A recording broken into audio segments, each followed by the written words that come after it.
So lots going on in the Big Time Rush In the world, the family. world. Yeah. So tell us, you're kind of a crossroads, right? Like the show, the tentpole shows kind of come to an end. Figure out the next steps. What's really interesting is that when we kind of got the word that like it's not official, but we're doing something. That's why they don't ever want to make it official, because we're going to make some sort of appearance on Nick still. It's a huge brand for Nickelodeon. It's the most successful music brand that they've ever had, period. So like, they want to do something. We're just trying to figure out what that is, and also where we've scoured the United States on tour. We've toured everywhere you can tour in the United States, so we're going to cover the places we haven't been. We just did 2 shows in Mexico that were collectively 30,000 people. Our headlining shows, and that was, an unreal experience. So we're going to go back to South America because we know they have a lot of love for Big Time Rush. And now the TV show's gone, we're just trying to figure out what the music side of it is. And I think Sony and Columbia want to keep it together as a music brand and maybe do something like I was saying, like acoustic or something like that.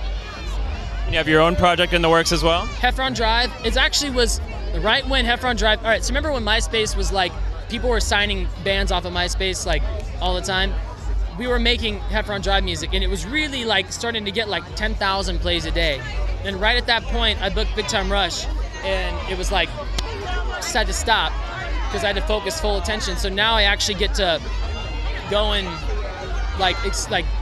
dive into that world again. And writing for it, it's not like crazy drastically different musically, but it's definitely more electro alt than Big Time Rush is. It's more of a pop band, so I get to kind of dive into worlds that I adore. Like I love EDM, and I would love to even do a feature on like Zed or a Skrillex song. Like I really would love to lend my voice to that. So big night with NSYNC reuniting tonight. What's their place in your heart?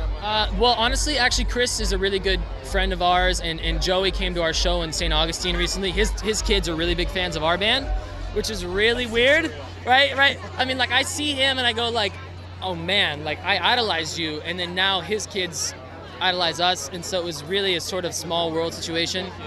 But I want to see him tonight. I'd like to say hi, and I think I'm going to text Chris, and hopefully, we'll get to contact, tonight.